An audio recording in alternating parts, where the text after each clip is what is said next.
حبايبي السلام عليكم، مرحبا بكم من جديد في قناة نزار. اليوم غادي نعطيكم واحد الوصفة سحرية سحرية سحرية جدا لتساقط الشعر، اللي ما غتندموش عليها، وقسما بالله انها مجربة مجربة مجربة. اولا كناخدو فلفلة حمراء كبيرة عادية، كنقطوها كنقيوها تماما، كنخويو ليها داكشي كاع اللي فيها الداخل، كنعاودو نغسلوها مزيان وكنقبطوها، كنديروها في كاسرونه، كنقطعوها عادي، تقطع عادي عادي جدا.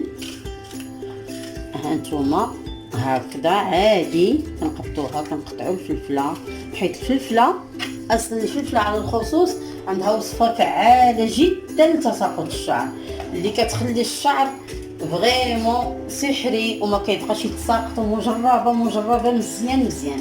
كنغسلو هاد الفلفله هادي، هانتوما بحال هكا عادي، غير شويه د الفلفله اللي عندكم في المنزل، فلفله زوج ما كاينش المشكل، كتقبطوها على حسب الكميه اللي غديروا. كنقبطوها هكا، كنقطعوها هكذا، كنقبطو الزيت البلديه ماشي ديال الحانوت، ماشي واتسوس، ماشي حتى شي حاجه، يجي الزيت البلديه ديال العبار.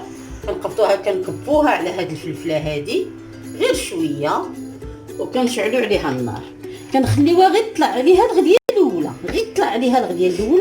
كنخليوها تبرد مزيان، كنعصرو، كنحاولوا داك الفلفله اللي درنا نعصروها في داك الزيت، وكنديروها في قريعه، وفيما بغينا نغسلو 3 المرات في الاسبوع كنقبطوها، كنديروها في قريعه 3 المرات في الاسبوع، كنقبطو البلايص الخاويين في شعرنا، كنشقوهم مزيان بهذيك الزيت ديال الفلفله، والحمد لله وصفه رائعه جدا.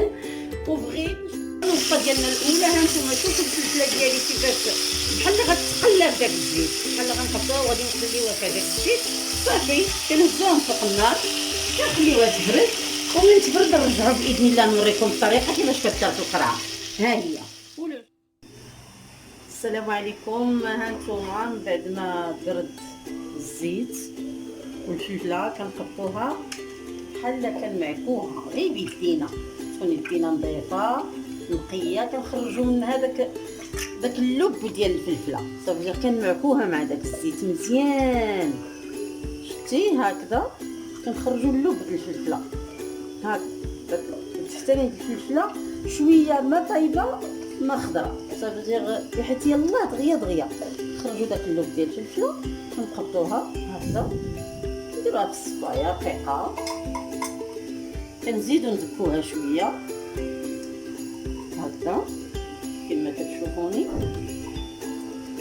صافي هكذا بحال كنقبطوها على حسب الرغبه. الا بغيتو غير كميه صغيره ديروا غير فلفله وحده كما درت انايا، ومن بعد من تسالي تبقاو تشقوا بها 3 المرات في الاسبوع، سالي داك الزيت تعاودوا ديروه وحده اخرى هكا.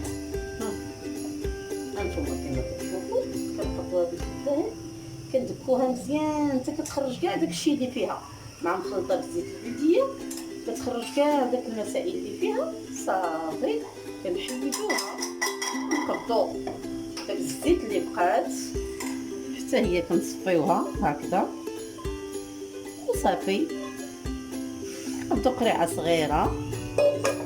هانتوما كي ولات، شتيوها كي ولات، شتيو الفلفله كي ولات، خرجت كاع داك الروح ديال الفلفله، بحال كنخرجوا الروح ديال الفلفله. نقبطوها، كناخذوا قرعه صغيره، بغات تكون قرعه صغيره وصافي، كيما بغات تكون قرعه عندكم في الدار، نقبطوها كنخليوها وكنحطوها وكنديروها في هاد القرعه الصغيره بحال هكذا. ها هي قرعه صغيره، نحطو هاد الشيء هذا كنديرو له هكا صافي، وكنقبطوها كندير لها هكا، كنطليوها عادي وكثر من عادي صافي. ها هي ديالنا واجده، نديروها في شي بليصه فوق شي مريفع ولا في شي بلاصه، وكندهنوا بها راسنا. وها هو، هي كميه صغيره اللي غتقدني تقريبا المده ديال اسبوع ولا 2 الاسابيع، عاوتاني كتقادي عاوتاني كنديروها، كنطلب من الناس باش يدعموني بلايك، باش ديما نحط لكم وصفات جديده، وبالكومونتير يعطيوني رايهم في هذه الوصفه اذا جربوها. نبغي نعرف الراي ديالهم. انا جربتها شخصيا، راه هي ممتازه، ويعطيوني رايهم ويدعموني بلايك وتشجيعات. وشكرا للجميع.